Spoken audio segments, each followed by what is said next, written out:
Les informations, bonsoir. L'Assemblée nationale a temporairement transféré ses activités au Musée national d'histoire à Victoria. Le président de l'Assemblée nationale, Roger Mancienne, a fait cette annonce aujourd'hui à la suite de l'annonce de la reprise de ces séances en mars prochain. C'était en septembre 2021 qu'un incendie a endommagé une partie de l'Assemblée nationale sur l'île du Port. Les travaux de rénovation sur le bâtiment de l'Assemblée nationale coûtent 950 000 roupies. Les travaux de déblocage d'une partie de la route menant au siège de la SBC à Hermitage sont achevés après qu'un grand arbre baudamien est tombé sur la route tôt ce matin. Cela a perturbé les émissions de la radio et la télévision.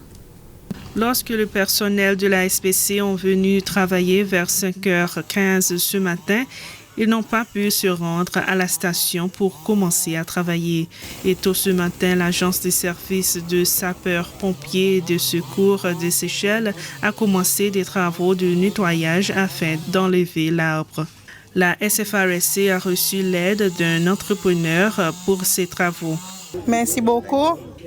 Et c'était peu après 7 heures du matin que les travailleurs ont fait une petite ouverture de la route pour permettre aux travailleurs à avoir accès à la station de la SBC. Cela signifie qu'il y avait un petit retard dans le début des émissions régulières à la radio et à la télévision, comme Bonjour Cécile qui a commencé après 7 heures du matin et d'autres programmes sur Radio Cécile ont débuté après 7 heures du matin. Lorsque l'arbre est tombé, il a également endommagé des câbles électriques.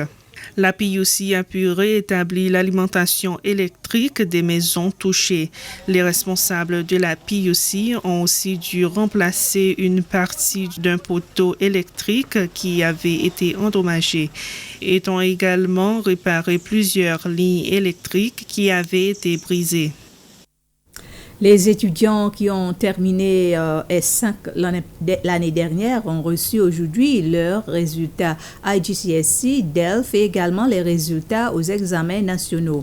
À l'école secondaire d'Anse-Royal ce matin, la plupart des élèves se sont dit satisfaits de leurs résultats et que maintenant ils attendent la confirmation des postes dans les écoles secondaires qu'ils ont choisies. À Pralin, les 80 élèves de l'école secondaire de Grand-Anse qui ont passé au moins un ou plusieurs examens IGCSE ont tous réussi leurs examens. C'est ce qu'a annoncé Birgitta Crispin, la directrice adjointe des études à l'école. Elle a cependant déclaré qu'il y avait une baisse des notes moyennes A, B et C. Le ministère de l'Éducation organisera une conférence de presse pour donner des détails sur la façon dont les étudiants des E1 ont réussi leurs examens de l'année dernière. C'est s'achève ce flash de formation. Merci de votre attention.